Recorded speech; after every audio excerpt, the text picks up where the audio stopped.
बिस्मिल्लाहिर्रहमानिर्रहीम, अस्सलाम वालेकुम। अस्सलाम वालेकुम बच्चों, कैसे हैं आप लोग। तो भाई सिंध में MD-CAT 2024 भी कंडक्ट होने जा रहा है। आपके सर जुनैद और सर हमजा यहाँ पर इसलिए बैठे हैं ताकि आपको ये गाइड कर सकें कि आपने MD-CAT 2024 जो कि रिकंडक्ट होने वाला है इंशाल्लाह, तो उसके लिए आपने क्या करना है। तो भाई मैं इस बात पर बड़ा जिसे कह लीजिए कॉन्फिडेंट हूं कि भाई बच्चों को जबकि टाइम मिल गया है MD-CAT की प्रिपरेशन करने का, रिवीजन करने का, तो उन्हें इस पीरियड में जो कि अराउंड 3.5 वीक्स का पीरियड है, इसमें उन्हें अपना बेस्ट रिवीजन करना चाहिए, मैक्सिमम टाइम लगाना चाहिए और अपनी बुक रीडिंग को भी बहुत अच्छे अंदाज में करना चाहिए। मगर सर हमजा कुछ और कहना चाह रहे हैं। मैं तो ये कहना चाह रहा हूँ कि बच्चे इस टाइम में थोड़ा अपने आप को रिलैक्स रखें।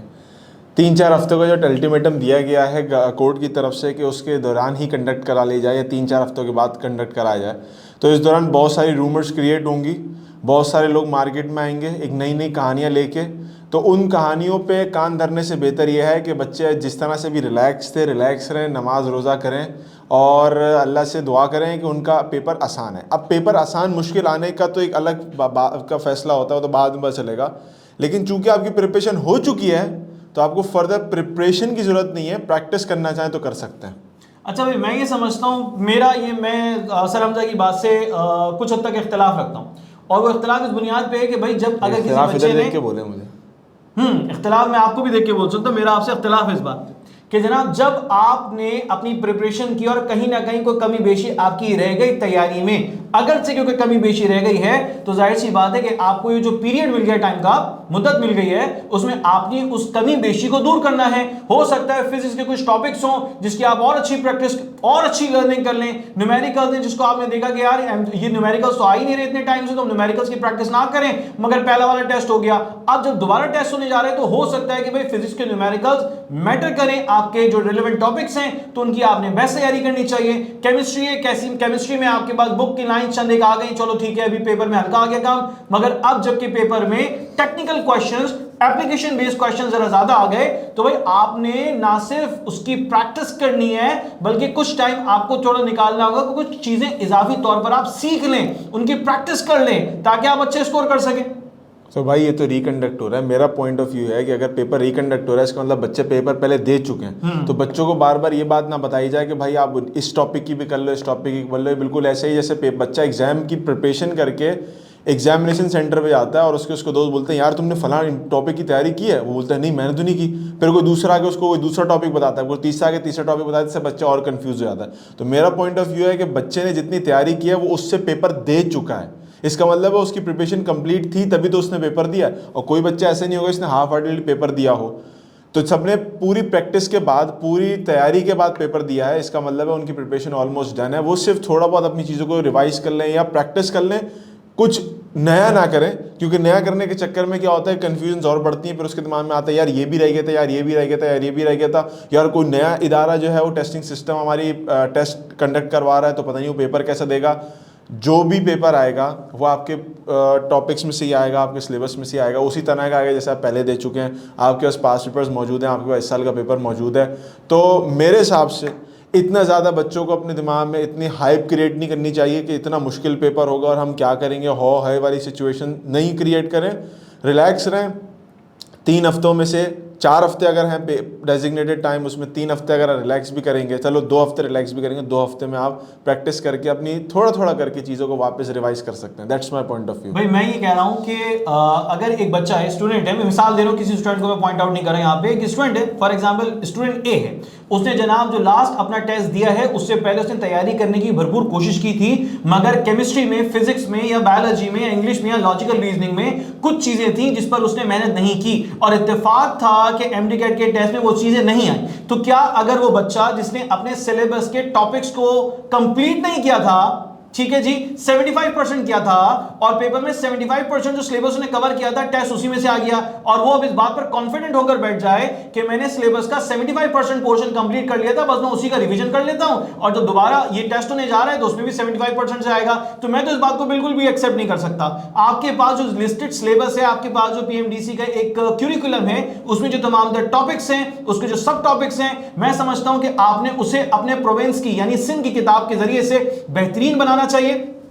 जो सिलेबस, जो करिकुलम आपको बता दिया गया, दे दी गया है, उसमें 1% भी कमी नहीं रहनी चाहिए, उसकी आपकी भरपूर लर्निंग होनी चाहिए। कोई बच्चा ऐसा है जिसने अराउंड 75% कवर किया था, अब 25% बाकी है, तो भाई 25% कवर अप कर लें। फर्स्ट वीक के अंदर कोशिश करेंगे जो 25% सिलेबस आपका रह गया है उसे कंप्लीट कर लें, और उसके बाकी जो आपके पास 2.5 वीक बचते हैं उसमें करें रिवीजन रिवीजन रिवीजन रिवीजन और प्रैक्टिस भरपूर कर लीजिए, तो भाई आप ज्यादा अच्छा कर सकते हैं। मेरा पॉइंट बड़ा क्लियर है कि आपने अगर अपने एमडीकैट जो लास्ट में हुआ है, ठीक है जी, उसमें अगर कोई चीज छोड़ दी थी टाइम की कमी की वजह से, कंफ्यूजन की वजह से, अपने सब्जेक्ट की कम नॉलेज होने की वजह से छोड़ दी थी, तो क्या इस बात की गारंटी है कि अब जब रिकंडक्ट होने जा रहे हैं तो उसमें भी वो चीज टेस्ट में ना आए? नहीं, मैं इस बात को तो नहीं मान सकता। मैं तो यही रेकमेंड करता हूं कि भाई आपको जो सिलेबस दिया गया है उसकी आपकी तैयारी होनी चाहिए 110%। तो फिर आप इंशाल्लाह अपने स्कोर को एमडीकैट के रिकंडक्ट जो होने जा रहा है उसमें आप स्कोर को अपना बढ़ा सकते हैं, बेहतर देख सकते हैं। अदरवाइज अगर आपने जो गलतियां पहले की थी, अगर आप उन्हीं गलतियों को दोहराएंगे तो आपका टेस्ट स्कोर फिर कैसे बढ़ेगा? मेरा तो ये सवाल। मेरा पॉइंट इसमें ये है कि अगर कोई बच्चा ऐसा है कि जिसने 75% प्रिपरेशन की एमडीकैट के लिए, तो इसका मतलब ये है कि उसको एमडीकैट पहले देना ही नहीं चाहिए था। उसकी वजह ये है कि MDCAT is not just about preparing for 6 or 4 months just after your inter exams, it's about a 2 year plan. 2 साल का प्लान होता है, यानी 2 साल में आपने पूरा सिलेबस तो पढ़ा होगा ना। और अगर आपने 2 साल में पूरा सिलेबस नहीं पढ़ा, इसका मतलब आपने इंटर वाली जो एक टिपिकल सोच है कि आपने इंपॉर्टेंट को पढ़ा, लेस इंपॉर्टेंट चीज़ों को छोड़ दिया, या अनइम्पॉर्टेंट चीज़ें छोड़ दी, वही मेंटालिटी आपने इंटर वाली उठा के एमडीकैट में अप्लाई किया। इसका मतलब है you are not eligible to be a part of medical college, क्योंकि आपने एमडीकैट की प्रिपरेशन भी उन्हीं 2 सालों के हिसाब से की जिस तरह से आप वो करते हुए आते घिसे पिटे अंदाज से, एक ऑर्थोडॉक्स मेथड जो हमारे पास कराची सिंध में चलता हुआ आ रहा है कि ये इंपॉर्टेंट याद करो, इंपॉर्टेंट याद नहीं करो। अगर इतनी इंपॉर्टेंट प्लेस पे आप खड़े हुए आके जहाँ पर आपने अपना कैरियर डिजाइन करना है कि मैंने कैरियर मेरा ये है, मैंने डॉक्टर ही बनना है, मैंने डेंटिस्ट बनना है, व्हाट्सोएवर, मैंने एमडीकैट देना है, उसमें भी अगर आपने 75% अपना सिलेबस कवर किया था, रिमेनिंग 25% छोड़ दिया था किसी भी वजह से, टाइम लिमिट की वजह से, किसी भी वजह से, तो आपने उस वक्त बहुत बड़ा रिस्क ले लिया था। तो अब क्या गारंटी है कि आप वो 25% सिलेबस सिर्फ इन 4 हफ्तों 3 हफ्तों के अंदर कवर कर लेंगे और एफिशिएंटली कवर करेंगे, जबकि आपने 2 साल में भी उसको इस तरह से नहीं कवर किया कि आपको यहाँ इस लेवल पे आके भी 75% कवर आप कर पाए, बाकी 25 कवर नहीं कर पाए। तो मैं ऐसे बच्चों के लिए कहता हूँ कि भाई जो बच्चे इतने लीनियंट हैं अपने काम को लेके कि उन्होंने इतने इंपॉर्टेंट मिशन के ऊपर भी अपना बहुत सारा काम नहीं प्रिपेयर किया हुआ था, तो उनको वैसे भी नहीं एमडीकैट देना चाहिए। जितना वो पढ़ के गए हैं बस वो उसी को देख के चले हैं, वो उनके लिए काफ़ी होगा। बाकी वो तमाम बच्चे कि जिन्होंने पूरे दिल लगा के मेहनत की थी और उनका प्रैक्टिस पूरा अच्छे तरीके से हुआ था, तो उन बच्चों के लिए खास तौर पर मैं कहूँगा कि आप बिल्कुल रिलैक्स रहें। चिल करने को नहीं कह रहा, रिलैक्स करने को कह रहा हूँ। आप रिलैक्स रहें, सुकून से अपने पेस पे अपने एक टाइम लिमिट बना लें। यार 1 हफ्ता मैं इस सब्जेक्ट को लगाऊंगा, 1 हफ्ता इस सब्जेक्ट को लगाऊंगा, आराम से करके आप उसको कवर कर लें। और जाहिर सी बात है आपको ज़्यादा काम नहीं करना पड़ेगा क्योंकि पेपर अभी आपका कुछ टाइम पहले ही हुआ है, ठीक है। एक 1-1.5 महीना गुजरा होगा मैक्सिमम इस बात को, जब आपने अपनी फाइनल प्रिपरेशन बिल्कुल ख़त्म कर दी थी और उसके बाद आपने पेपर दिया था।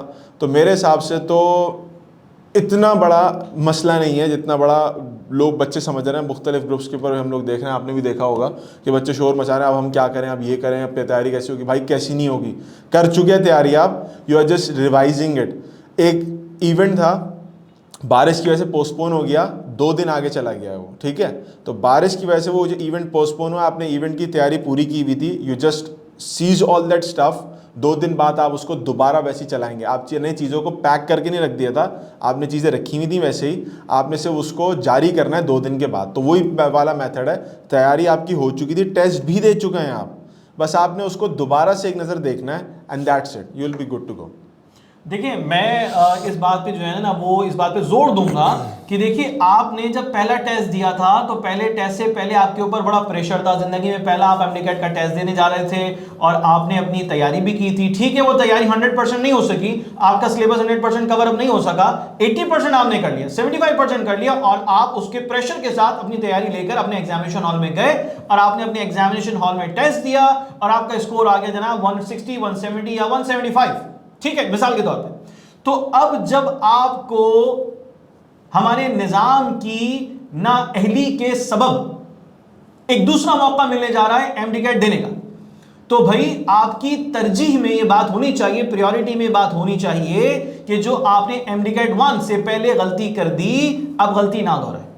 आपको पता है कि आपकी केमिस्ट्री कमजोर है, मिसाल के तौर पे 54 एमसीक्यूज हैं, केमिस्ट्री कमजोर है, तो भाई फिर आपने अपने गिवन टाइम में केमिस्ट्री पे ज्यादा वक्त लगाना है। आपको पता है आपकी इंग्लिश अच्छी है, आप स्कोर कर लेते हैं, और इंग्लिश का क्वेश्चंस कितने, 18 क्वेश्चंस हैं। आपको पता है जनाब आपकी जो है ना वो दूसरे सब्जेक्ट यानी बायोलॉजी की तैयारी अच्छी है, 68 मार्क्स, तो भाई 68 मार्क्स का काम बड़ा काम होता है, मगर आप उसमें कमांड रखते हैं, आप काफी सारी चीजें ऑलरेडी उसमें पढ़ चुके हैं, दिमाग में है, आप इजीली उसको एक्सेस कर लेते हैं, चले भाई ठीक है। मगर जो आपका वीक सेक्टर है आपने उसके लिए टाइम को बढ़ाना होगा।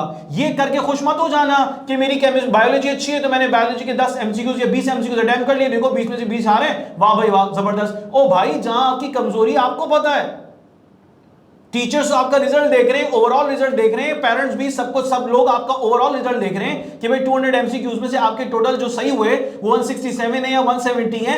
आपको पता है कि जो 30 एमसीक्यूज गलत हुए हैं उसमें सबसे ज्यादा एमसीक्यूज केमिस्ट्री के, मिसाल दे रहा हूं कि केमिस्ट्री के गलत हुए। तो भाई एक समझदार इंसान के लिए, एक समझदार स्टूडेंट के लिए सबसे जरूरी है कि वो आज बैठे अपनी जो गलतियां, अपनी जो कमजोरियां, अपनी जो वीक पॉइंट है, ठीक है ना, उनको जरा देखें कि कहां आप वीक हैं, और आज से सारी किताबें निकालकर बैठ जाएं।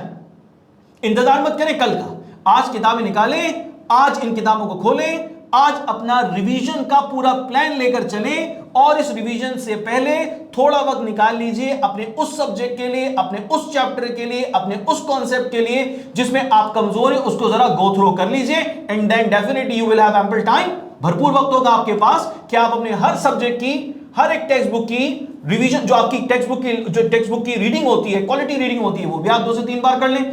आप एमसीक्यूज को भी बड़ा भरपूर प्रैक्टिस के जरिए से आप अच्छा बना लें, तो भाई आपका इंशाल्लाह एमडीकैट जो रिकंडक्ट होने जा रहा है वो जबरदस्त हो जाएगा। मुझे एक कंफ्यूजन आप सब बच्चों का दूर करना है अभी इस वक्त में। सर रमजा आप मुझे बताइएगा कि मैं अपनी बात में सही हूं नहीं। इस वक्त बच्चे बैठकर ये सोच रहे हैं कि आने वाला टेस्ट पता नहीं कोई जो है ना वो एलन मस्क बना के भेज देगा इनके पास, या टेस्ला वाले जो ग्रुप के मेंबर्स हैं वो बना के इनके पास भेज देंगे, या वो टेस्ट जो है वो इतना मुश्किल होगा कि पता नहीं क्या हो जाएगा। भाई जो आपकी टेक्स्ट बुक्स हैं वही बेस, वही मेन सोर्स होता है आपके एमसीक्यूज के लिए, वही मेन सोर्स है। सबसे पहले तो आपकी बुक रीडिंग, आपके कॉन्सेप्ट बड़े शानदार, बड़े बेहतरीन होने चाहिए, उसके साथ फिर आपकी practice practice practice practice practice ये होनी चाहिए, ये जबरदस्त होनी चाहिए, ठीक है। कोई टेस्ट आसान या मुश्किल नहीं होता। आप अगर किसी टेस्ट में तैयार होकर नहीं उतरे हैं तमाम एस्पेक्ट से तो मुश्किल है। कोई अगर टेस्ट ऐसा है कि जिसके लिए आप बेहतरीन तैयारी के साथ उतरे थे मैदान में तो टेस्ट आसान है। तो भाई आसान और मुश्किल बेस कर रहा होता है आपकी प्रिपरेशन के स्टैंडर्ड पे। तो आज से अपने दिमाग में ना ये बात हटा दें कि जनाब आने वाला टेस्ट मुश्किल होगा, आने वाले टेस्ट में पता नहीं कहां से क्वेश्चंस आ जाएंगे, आने वाले टेस्ट में पता नहीं क्या हो जाए। कुछ नहीं हो रहा ऐसा कि जो इससे पहले कभी नहीं हुआ। वही 200 एमसीक्यूज का टेस्ट है, वही 3.5 घंटे का टाइम मिलेगा, ठीक है जी, वही सब्जेक्ट्स होंगे जो पीएमडीसी ने आपको बता दिए, वही सिलेबस फॉलो हो रहा होगा। ना सिलेबस में कोई चेंज आ रहा है, ना ही टेस्ट के टाइम में कोई चेंज आ रहा है, ना ही आपके टेस्ट के पैटर्न में कोई चेंज आ रहा है। ये सारी चीजें सेम है। जब सारी चीजें सेम है और उसको ऑलरेडी तुम लास्ट में टेस्ट में अटेम्प्ट कर आ चुके, देख कर आ चुके हो, तो भाई परेशान होने की वजह क्या है? क्या रीजन है परेशान होने का? कोई रीजन नहीं होना चाहिए परेशान होने का। आप बेहतरीन लोग हैं, आपने टेस्ट अटेम्प्ट किया, इतनी टफ सिचुएशंस में, भारी माहौल में, मुश्किल हालात में आपने टेस्ट अटेम्प्ट किया और माशाल्लाह से एक बेहतर स्कोर लेकर आ गए। तो अब आपको एक और मौका मिल रहा है। यूं समझ लो जैसे एनईटी का होता है ना, राउंड 1 होता है, फिर राउंड 2 होता है। राउंड 1 जिन बच्चों ने दे दिया, वो राउंड 2 बड़े कॉन्फिडेंस के साथ दे रहे होते हैं, बेहतरीन करके देते हैं, स्कोर लेकर आते हैं बेहतरीन।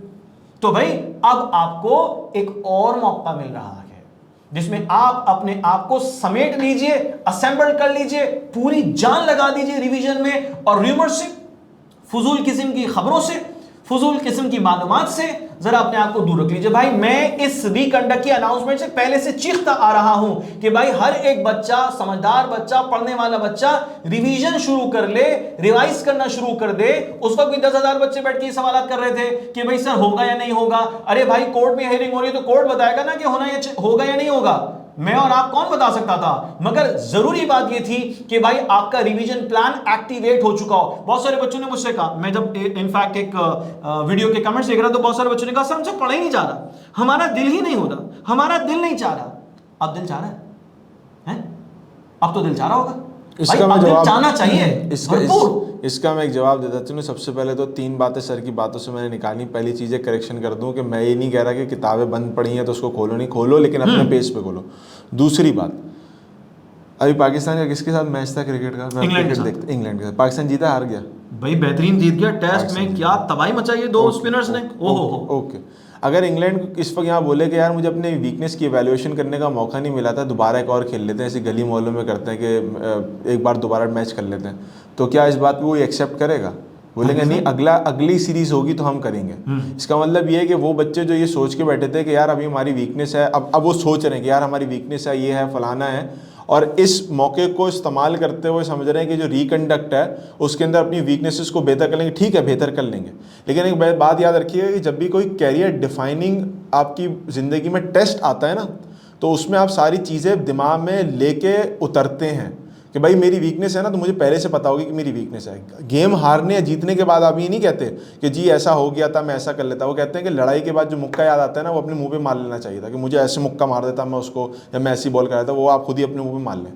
तो भाई सबसे पहली बात तो ये हो गई, जो सन ने भी अभी बात बोली कि वीकनेस एवेल्युएशन करके आप अपना रास्ता दोबारा हमवार कर सकते हैं, बिल्कुल कर सकते हैं, लेकिन ये बात याद रखिएगा कि ये आपके पास मौका तो आपको मिल रहा है, लेकिन ये कोई जवाज़ नहीं होना चाहिए कि जी हम, या हमारी वीकनेस थी तो हम इसको बेहतर इस तरह से कर सकते हैं, या हमें मौका मिलना चाहिए। मैं पर्सनली इस चीज़ के हक़ में नहीं हूँ। जैसे हमारे पास कुछ यूनिवर्सिटीज़ करवाती हैं कि एक साथ 2 टेस्ट कर लेती हैं, 3 टेस्ट कर लेती हैं कि राउंड 1, राउंड 2, राउंड 3 के, एक ही राउंड होना चाहिए, और एक ही राउंड में आपको पता चल जाता है कि आप किस काबिल हैं कि नहीं है। मॉक टेस्ट कई सारे इदारे करवा रहे होते हैं, फुल लेंथ पेपर बहुत सारे इदारे करा रहे होते हैं, full length paper online application से मौजूद होते हैं, आपको असेसमेंट के बहुत मौके हासिल हो जाते हैं, सेल्फ असेसमेंट के। अगर आप उसको अवेल नहीं करते तो इसका ये मतलब नहीं है कि बहुत सारी जगहों पे चीज़ें अवेलेबल नहीं है। तो ये बात याद रखिएगा कि MD-CAT रिकंडक्ट बहुत सारे बच्चे जो चाहते थे, वो इस वजह से कि जी पेपर अजीब आया था, फलाना आया था। पेपर ऐसा नहीं था कि बहुत ज़्यादा अजीब हो, ठीक है, ऐसा ही लीक हो गया वो एक अलग बात है, ठीक है, लेकिन पेपर वैसे ही आया था जैसे आपकी किताब से बहुत सारी, मतलब majority of the stuff what was from our book. दूसरी बात, वो बच्चे जो ये क्लेम कर रहे हैं कि हमारा दिल नहीं कर रहा और हमारे पास जो है ना मूड नहीं हो रहा, और हमने किताबें जो थी वो बंद कर दी, उसके ऊपर जो है ना अब हमने सील लगा दिया, वो दोबारा नहीं खुल सकती, तो वो बच्चों के पास फोकस नहीं था, क्योंकि जितना ब्लरी आपका फोकस होता है ना, उतनी मोटिवेशन आपकी जल्दी ख़त्म होती है। मुझे पता है ना कि मेरा फोकस ये है, मैं अपनी ज़िंदगी को डिसिप्लिन करके चल रहा हूँ, अपनी ज़िंदगी के मैंने स्लॉट्स बनाए हुए, पूरे 24 आवर्स के स्लॉट्स बनाए हुए, इस वक्त सोना है, इस वक्त करना है, तो मुझे डिसिप्लिन लेके चलता है। तो मेरे पास अगर मेरा विजन ब्लरी है तो मैं मोटिवेशन मेरी खुद ब खुद ही हट जाएगी। आप देखें ना, फॉर एग्जाम्पल बाइनोकुलर से आप देख रहे हैं दूरबीन, और वो अगर ब्लर होगी तो आप ऑटोमेटिकली उसको अपनी नज़रों से हटाएंगे, क्योंकि दैट वॉज लैकिंग फोकस, वो ब्लरी थी। तो आपके पास जो भी चीज़ ब्लरी होती है आप उसको हटा देते हैं, और जब हटा देते हैं तो आपको मोटिवेशन के रास्ते से हटा देती है। तो वो तमाम बच्चे के जिनका भी दिल नहीं कर रहा, उनका भी दोबारा रिकंडक्ट करने का भी दिल नहीं करेगा, और फिर वो एडमिशन से मतलब हाथ धो बैठेंगे, ठीक है, उनका वैसे भी कुछ नहीं हो सकता। तो ये सारी चीज़ें आपको मोटिवेशन, आपका फोकस, आपकी डिसिप्लिन, ये तमाम चीज़ें सेल्फ जनरेटेड होती हैं, या खुद जनरेट होती हैं। आपकी जो फोकस होता है ना, और जो आपकी चाहत होती है, वही आपको डिसिप्लिन करती है, वही आपके अंदर मोटिवेशन लेके आती है, और वही आपका फोकस और क्लियर करती है। तो उन तमाम बच्चों के लिए मेरी बात है कि जो ये कह रहे हैं कि ये हमारा दिल नहीं कर रहा, अब वो आपका वैसे भी एडमिशन नहीं हो सकता, बिकॉज आप जिस फील्ड में स्टेप इन कर रहे हैं ना, वो फील्ड इतनी मुश्किल है कि उस फील्ड में जब आप प्रैक्टिकल लाइफ पे उतरते हैं तो आपके पास, जैसे for example 3rd year 4th से फॉर एग्जांपल आपके वार्ड स्टार्ट हो जाते हैं, तो वार्ड्स में आपने एक टाइम पे, दिन का एक टाइम आपने वार्ड्स में लगाना होता है, फिर उसी टाइम में आपने कुछ टाइम में अपनी क्लासेस लेनी होती हैं, फिर आपने अपनी पढ़ाई घर जाके भी करनी होती है। दैट बीइंग सेड, बहुत सारे बच्चे अपनी जॉब भी नहीं कर रहे होते, उनके पेरेंट्स उनको अफोर्ड करके दे रहे होते हैं सारी चीज़ें। तो अगर आप इतनी लग्जरियस लाइफ जी रहे होंगे जिसमें आपके पैसा भी आपके वालिदैन आपके ऊपर लगा रहे होंगे, और उस लाइफ को छोड़ के आप एक ऐसी लाइफ में आ रहे हैं कि जिसमें आपने वार्ड्स भी करना है, प्रैक्टिकल एप्लीकेशन भी करनी है अपनी पढ़ाई की, क्लासेस भी कंडक्ट करनी है, टीचर्स आपकी क्लासेस लेंगे, और फिर आपने घर जाके पढ़ना भी है।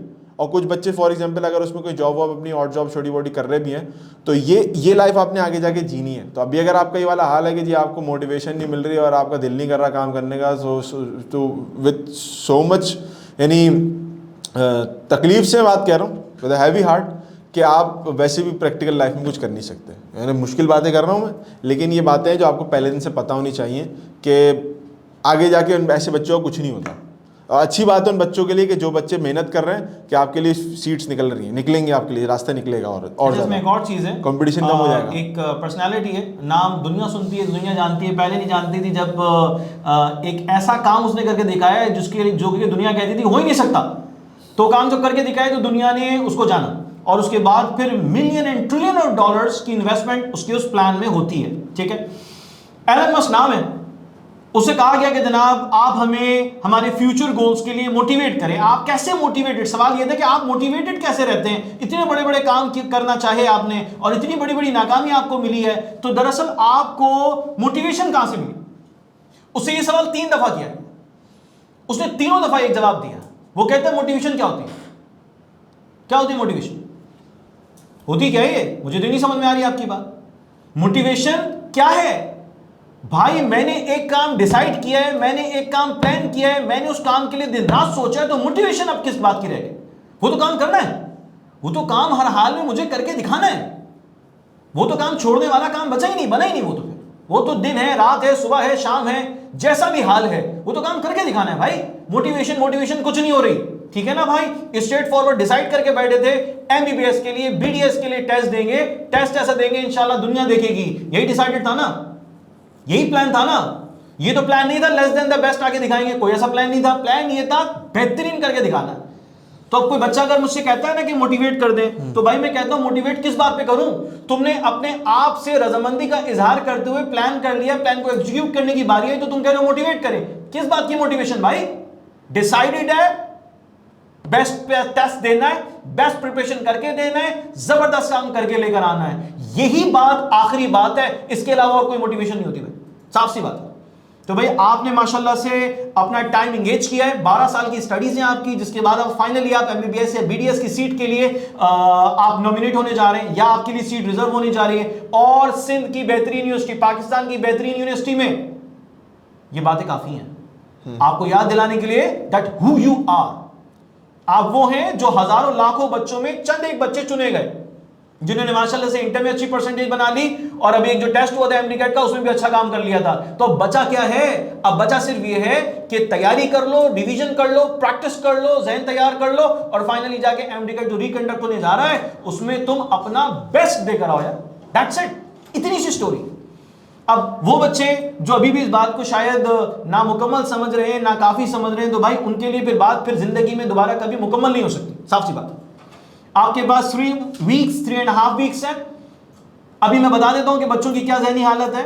अभी बहुत सारे बच्चे ये सोचना शुरू कर रहे हैं कि भाई 3 वीक्स तो यार बहुत कम है, अब चलो इस पे एहतजाज करना शुरू कर दो, 3 हफ्ते का वक्त है, बहुत कम है, इस पर जो है ना वो परेशान होना शुरू कर दो, परेशानी सर पे सवार करते रहो, पढ़ाई कुछ ना करो, ऐसा दिमाग में ख्याल आ रहा होगा, वसवसे आ रहे होंगे। तो भाई मैं आप सबसे रिक्वेस्ट कर रहा हूं, सबसे गुजारिश कर रहा हूं कि अब ये वाली सोच कि भाई एमडीकैट रिकंडक्ट होगा नहीं होगा, रिकंडक्ट होना सही है या गलत है, इससे जरा बाहर आ जाए, बाहर आ जाए सोच से। एमडीकैट रिकंडक्ट होने जा रहा है, आपको एमडीकैट देना है, आपने अपनी बेस्ट तैयारी की हुई है, जबरदस्त प्रिपरेशन की हुई है भाई, बस आपने उसका एक सिस्टम के थ्रू, एक सिस्टमैटिक वे में आपने उसका बेस्ट रिवीजन करना, बेहतरीन रिवीजन करना। मैं और सर हमजा और हमारे दीगर जो टीचर्स हैं, बड़े सीनियर टीचर्स हैं, माशाल्लाह से उन्होंने छाजों के कंटेंट को डिजाइन किया, छाजों में वो कंटेंट ऐड किया जिससे कि बच्चे अपना बेहतरीन रिजल्ट बनाते आ रहे हैं। ये वो कंटेंट है जिस जरिए से माशाल्लाह से, चाहे वो यूएचएस हो तो यूएचएस में 196 स्कोर लेकर आई हमारी बेटी जवेरी अंसर, उनका नाम।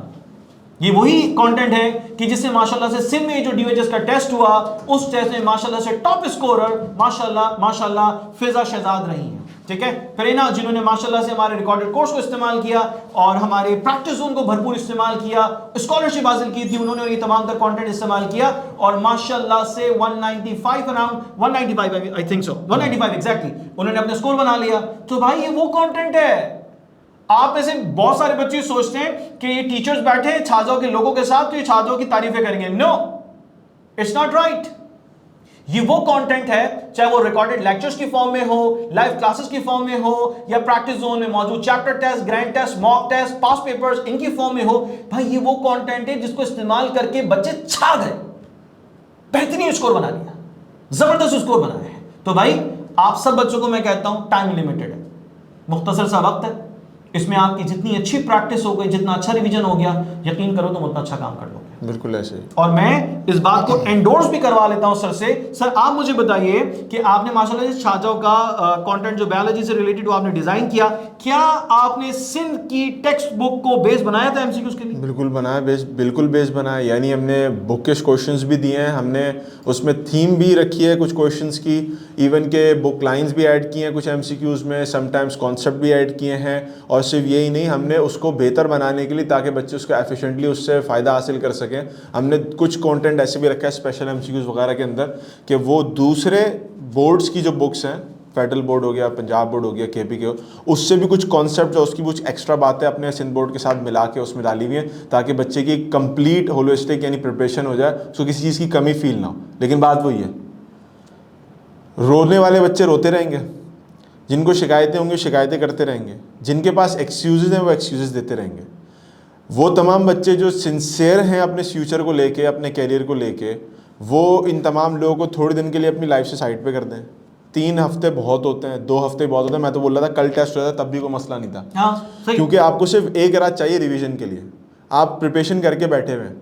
अगर आपकी हालत ऐसी है कि आपको अभी कुछ याद ही नहीं जो पीछे पढ़ के आए, इसका मतलब है कि आपने सही से काम को किया नहीं था, आपने सिर्फ उसको बस सस्ता टिकाऊ काम किया था। अच्छा, सीधी मैं बात इस बात से इनकार करूंगा कि यार कोई भी इंसान जो है वो अगर अपनी 50% भी तवज्जो देकर किसी चीज को पढ़ रहा है तो भूल नहीं सकता, भूल ही नहीं सकता वो। ये वहम है, ये ख्याल है कि हम भूल गए, हमें तो पता ही नहीं, हमें याद ही नहीं है। अभी किताबें खुलेंगी ना, अभी नोट्स खुलेंगे, अभी छाजों का प्रैक्टिस जोन खोल के बैठेंगे, इनको सब कुछ याद आएगा और बेहतरीन तरीके से याद आएगा। मैं मान ही नहीं सकता ये बात कि आप भूल सकते हैं। बिल्कुल भूलते नहीं है।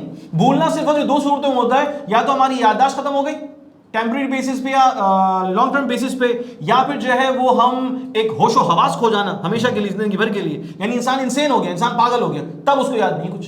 तो ये दोनों कैफियत में इंसान भूल जाता है। बाकी मेरे सारे बच्चे माशाल्लाह से अल्लाह ताला उनको हमेशा हमेशा सेहत और सलामती के साथ रखे, बहुत मेहनती हैं, बहुत कोशिश करने वाले, हिम्मत करने वाले। ये ख्याल दिमाग से निकाल लें कि आप कुछ भूल गए, आपको सब कुछ याद है, सिर्फ और सिर्फ उस सर्टेन मूवमेंट को रिकॉल करने की देर है। मैं कह रहा हूं ये चीज ट्रिगर्ड हो जाएगी, आपकी तैयारी का सिलसिला शुरू हो जाएगा। भाई मैं थोड़ी सी तुम लोगों को चीजें बता दूं, अगर तुम समझते हो कि तुम्हारा कोई सब्जेक्ट है या सब्जेक्ट का कोई टॉपिक है या कोई चैप्टर है जो तुम्हारा वीक है, तो छाजाओं का रिकॉर्डेड लेक्चर मौजूद है। छाजाओं के रिकॉर्डेड लेक्चर पर जाकर तुम उन रिकॉर्डेड लेक्चर्स को देखते हो जो कि 2-2 मिनट, 4-4 मिनट की, 6-6 मिनट की छोटी छोटी वीडियोस है, तो तुम अपने कोर्स के हवाले से बहुत अच्छा कॉन्सेप्ट बना सकते हो। ठीक है, अगर तुम्हारे किसी एक सब्जेक्ट में, किसी एक चैप्टर में प्रॉब्लम आ रहा है, हाँ, तो तुमने इसको लिमिटेड टाइम में करना है, लिमिटेड टाइम में करना है। तो भाई रिकॉर्डेड लेक्चर तुम्हारी नजरों के सामने, सुकून से देखो, कॉन्सेप्ट बना दो। कॉन्सेप्ट बन गए, आ जाओ जरा छात्रों के प्रैक्टिस जोन पे। छात्रों के प्रैक्टिस जोन में तुम्हारे पास चैप्टर टेस्ट मौजूद है, हर एक चैप्टर के टेस्ट मौजूद है। करो चैप्टर टेस्ट सॉल्व, भरपूर मेहनत के साथ करो। चैप्टर टेस्ट तुम्हारे रेडी हो गए तो आ जाओ उसके बाद फिर मॉक टेस्ट पे। मॉक टेस्ट में क्या है, एक हमने सीक्वेंस फॉलो की हुई, यानी कि इनिशियल 3 चैप्टर 4 चैप्टर को हमने एक मॉक टेस्ट 1 में ले लिया, फिर अगले 3 से 4 चैप्टर को मॉक टेस्ट 2 में ले लिया। तो पहले मॉक टेस्ट 1, फिर मॉक टेस्ट 2, फिर मॉक टेस्ट 3, फिर मॉक टेस्ट 4, इस तरतीब में उसको सॉल्व करो। और फाइनली जब ये सब कुछ हो जाए तो भाई तुम्हारे पास मौजूद है ग्रैंड टेस्ट। ग्रैंड टेस्ट भी हैं, उसके अलावा तुम्हारे पास फुल लेंथ टेस्ट और मजीद मौजूद है वहां पर, फिर पास पेपर भी वहां पर मौजूद है। तो मेरे प्यारे, मेरे अच्छे, मेरे होनहार, मेरे मेहनत करने वाले बच्चों, तुम्हारे लिए कामयाबी दूर नहीं है, कामयाबी बहुत करीब है, मगर उस कामयाबी को हासिल करने के लिए कदम बढ़ाना शुरू करें। कामयाबी बहुत करीब है, मगर उस कामयाबी को समेटने के लिए, हासिल करने के लिए आज से कदम उठाना शुरू करें। अगर आप कदम नहीं उठाएंगे तो कामयाबी आपकी पैरों में नहीं आएगी, आपके अपने कदमों को लेकर आगे बढ़ना होगा कामयाबी तक पहुंचने के लिए। तो भाई सिंपल रिक्वेस्ट है, रिक्वेस्ट है, मैं लफ्ज एडवाइस का इस्तेमाल नहीं कर रहा, अब मैं कह रहा हूं रिक्वेस्ट है कि भाई आप लोग अपने रिवीजन का काम शुरू कर दो। आने वाले वक्त की टेंशन लेके नहीं जाना है, आने वाले वक्त की कामयाबी को हासिल करने के लिए अपना बेस्ट कर दो। बिल्कुल ऐसे ही। सर कुछ कहना मैं बस 3-4 कुछ आखिरी की बातें कर दूं। सबसे पहली बात तो ये कि आपने रिलैक्स रहना है, परेशान नहीं होना। I agree. दूसरी बात ये है कि आपने रिवीजन अपने बहुत हल्के पेस पे करना है, जो आपके लिए फीजिबल हो, यानी अपनी फीजिबिलिटी को देख के आपने अपना रिवीजन प्लान बनाना है। तीसरी बात यह है कि आपको उन बच्चों की बातों पे ध्यान नहीं देना, उन इदारों की बातों पे ध्यान नहीं देना, उन प्लेटफॉर्म्स की बातों पे ध्यान नहीं देना जो आपको नई नई कहानियाँ सुनाना शुरू करेंगे अब, क्योंकि ये सबसे ख़तरनाक टाइम होता है। देखें वो लोग के जो कि पेपर को लीक करते हैं, जो पूरा माफिया बैठे नेगेटिव होते हैं, उनकी चाहतें ये होती हैं किसी भी तरीके से बच्चा जो अच्छा पढ़ने वाला है वो किसी तरह से पीछे रह जाए और उनके जो खास जो मंजूर नज़र बच्चे हैं वो किसी तरह से आगे आ जाए। तो अगर फॉर एग्जांपल वो इस बार पेपर लीक नहीं करेंगे तो वो और दूसरी कोई साइकोलॉजिकल वॉरफेयर इस्तेमाल करते हैं बच्चों में, उल्टी सीधी बातें फैला के, रूमर्स फैला के कि बच्चा टेंशन में आ जाए और उनको दूसरे बच्चे जो हैं जो कि पढ़ने के लायक नहीं थे या जिनको जो एलिजिबल नहीं थे, जिस काबिल नहीं थे कि उनको एडमिशन मिल सके, उनको किसी तरह से ऊपर लाया जा सके, क्योंकि वो साइकोलॉजिकली हिट करते हैं बच्चों को। तो किसी भी फजूल चीज़ के ऊपर ध्यान नहीं देना। ऑफिशियल नोटिफिकेशंस के अलावा आपने किसी बात को ध्यान नहीं देना है। कौन पेपर लेगा, पेपर का पैटर्न क्या होगा, पेपर में क्वेश्चन बैंक क्या होगा, सब कुछ आपको ऑफिशियली पीएमसी की वेबसाइट से पता चलेगा, या एक हमारा इदारा भी यहाँ से भी आपको एक ऑफिशियल बात पे चल जाएगी। लेकिन हमारे इदारे से भी अगर कोई ऐसी बात आ रही है जो कि ऑफिशियली इंडोर्स नहीं है तो आपने उसको साइड पे कर देना है। और फाइनल चौथी बात यह है कि भाई देखो, नमाज रोज़े का एहतमाम करो, सुकून से अल्लाह से इबादत करो ताकि आपका जो काम है वो आसान हो सके। आपको एक सकूनत मिलेगी और दूसरा ये है कि आपको जो है वो एक सेटिस्फैक्शन मिल जाएगी, अलग से रूहानी सुकून तो मिल जाएगी, सेटिस्फैक्शन मिल जाएगी, यार जो मैंने किया हुआ वो काफ़ी है और मुझे जो है वो ज़्यादा परेशान होने की ज़रूरत नहीं है। फाइनली उन बच्चों के लिए कि जो कि शिकायतें कर रहे हैं, रो रहे हैं और जिनका मोटिवेशन नहीं हो रही, भाई आपका कुछ नहीं हो सकता, सीधी बात है। दुनिया की कोई practice zone, mock test, full length paper preparation, self assessment, MCQs, कोई किताब, कोई एमसीक्यू की बुक, कोई भी पब्लिशर आपके दिल के एक्सक्यूजेस को, आपके दिमाग में फंसे वसवसों को नहीं निकाल सकता। Exactly, I 100% agree with this statement कि भाई आपने अगर बेहतरीन काम करना है तो अपने दिमाग से फजूल, गैर जरूरी और बुरे ख्यालात को निकाल के बाहर फेंकना। अब एक बच्चा जिसने एमडी का जो अभी दिया है रिसेंटली, उसमें उसका 175 स्कोर है। अब अगर वो ये सोच लेकर रिवीजन करना शुरू करके मेरा 175 था, अगले रिकंडक्ट जो होने जा रहा है उसमें तो मेरा 175 आ ही नहीं सकता, उससे कम आएगा, तो भाई जब वो सोच रहा है कि कम आएगा तो कम ही आएगा। लिख लो, सोचना यह है कि अगर पिछले टेस्ट में 175 आया तो इंशाल्लाह अब जो रिकंडक्ट होने जा रहा है उसमें 185 प्लस स्कोर आएगा। जज़ाकल्लाह।